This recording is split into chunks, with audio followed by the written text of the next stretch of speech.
How's everyone doing? I'm Derek, and you're watching A Fragrant State of Mind. Today we have Chavalia Dunlap, Pink Mahogany.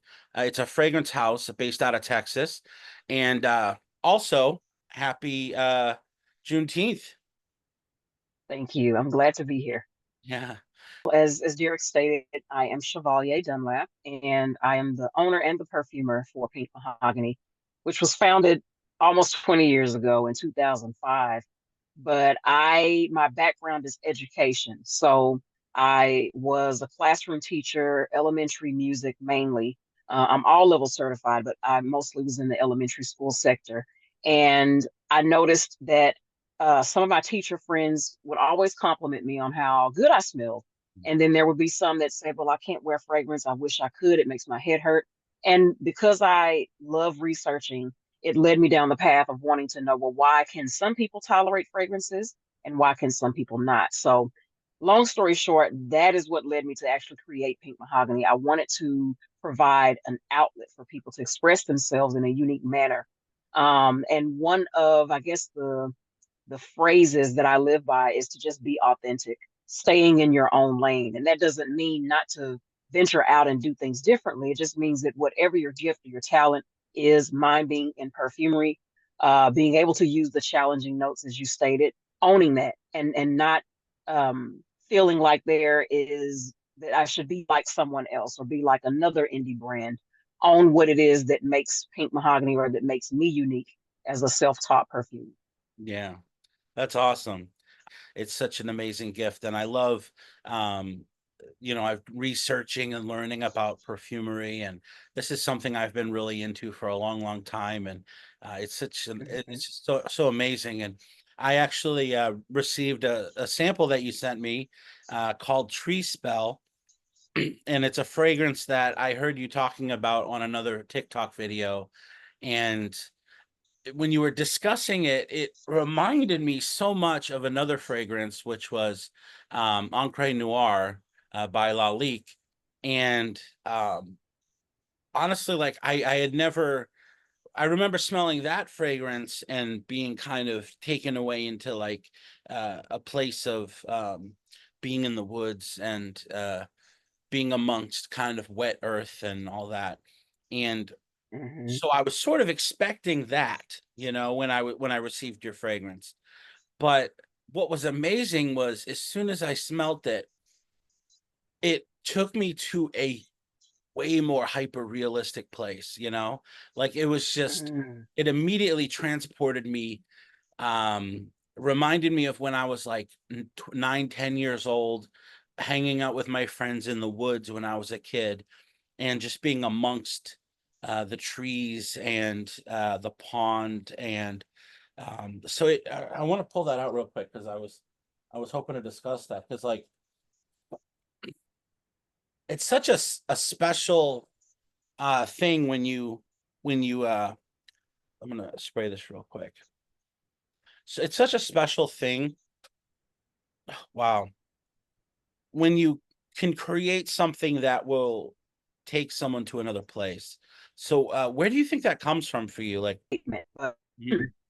I grew up in the country.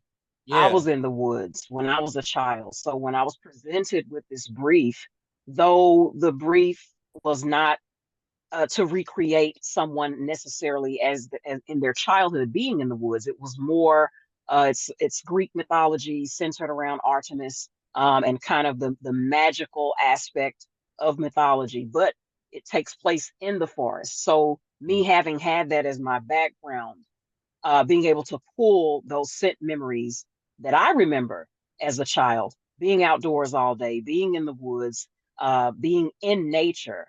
I Yeah. think a lot of the inspiration for me is imprinted. So once I'm presented with an idea that maybe takes me to a particular place, it's easier for me to translate it, if you will, because I have direct scent associations with some of the aspects that my client wanted to create for Tree Spell. So, and I also have to say that I live a very spiritual life. Mm. So, though I have this gift, I am not saying that it is just my own. You know, I do believe that God has given me this gift, which is Absolutely. why I'm able to create what a lot of people have said hyper realistic or photorealistic fragrances using notes that are like, what, this is in this fragrance? Yeah. And being able to subdue it to the point where you know it's there, but it's not so dominant that it completely takes away. And that's difficult to do with this type of fragrance. Any fragrance that evokes nature, you're using herbal essences, you're using real resins from nature, Mm. not necessarily just the synthetic version to make it smell pretty, but a little bit of that earth, that grit, that dirt, Yeah. the true essence of being outdoors and soaking in not just the place that you're standing, but you may have some flowers a couple of feet down. So you incorporate some nuances of that. So I think that it's a combination or a hybrid of my spiritual life. I do meditate, which I believe that is where I get a lot of my creativity or creative downloads, if you will. Mm. And each client that I work with, I spend an adequate amount of time on their brief, which means I'm envisioning being wherever they said they want their wearer to be. Yeah. So it's almost like an actor or an actress. They have to practice lines and they have to really get into character. It's the same thing for me as a perfumer. I have to really get into the essence of what my client wants. So that's kind of the story behind Tree Spell and the inspiration. That's so cool. Yeah, and you're right. I think every gift we have in life is a gift from God, and it's really about what we do with that gift. Are we Mhm. using it to uplift others, or are we keeping it for ourselves? Absolutely. Honestly, smelling this and smelling the quality that goes into it, the unique ingredients, makes me really curious about your other fragrances that you have. And I know you're launching a fragrance today, so tell me a little bit about that, and what went into that fragrance, and what people can expect from your house.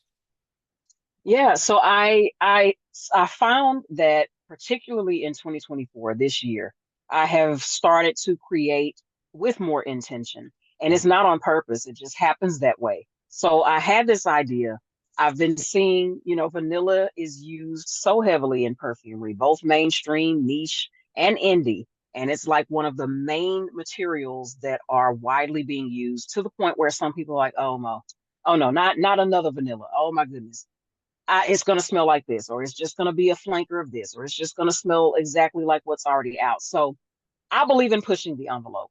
I like to challenge myself. And I said, you know what? For a number of years, I shied away from even using vanilla because I didn't want to be the cliche brand that was just, oh, well, this smells just like whatever's already out, especially as an indie brand. That's not necessarily a compliment because we strive on being unique Yeah. in our presentation. So I had this idea for a summer launch, and I was like, I want to use vanilla definitely. I want this to be a vanilla based fragrance, but I want to put my own spin on it. How can I put my own spin on vanilla to where it communicates Chevalier as the perfumer? When you smell it, you're like, yeah, this is definitely pink mahogany, because I like to take the wearer on a journey.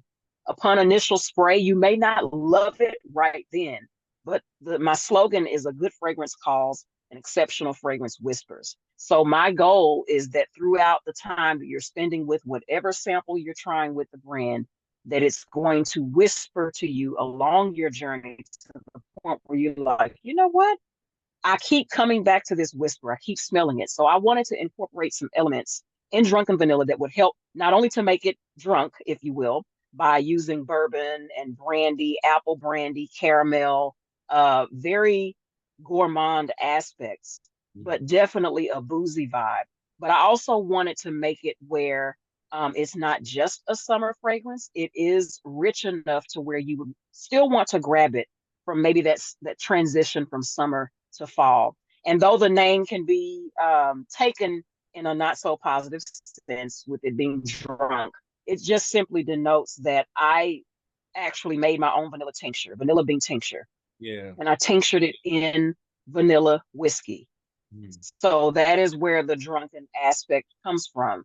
I aged the vanilla beans in this tincture for well over 30 days, closer to about 2.5 months, to make sure that I was able to get the richness from those vanilla beans. So you're not just going to get ethyl vanillin, you're going to get an actual vanilla tincture from the source, from vanilla beans. I think that's what makes it even more intoxicating, if you will, because vanilla, real vanilla beans smell completely different from the synthetic version. But I wanted to merge the two for an experience that's like, oh man, yeah, this smells good. So when you walk by someone and that whisper is lingering, then the passersby, or if you get on the elevator, you get off, whoever gets on that elevator is like, oh my goodness, I whoever was in here smells really good. So that was my motivation behind Drunken Vanilla, just wanting to use vanilla beans and other vanilla essences and put my own spin.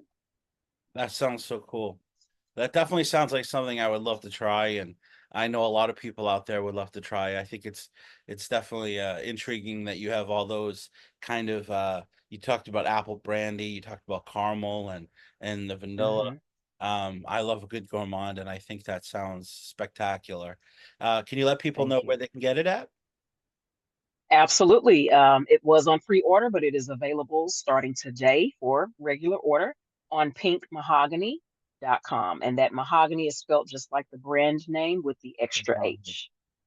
Yeah, I'm gonna put the website down Okay. in the video, and then I'm also gonna put links in the description where everyone can go and get it.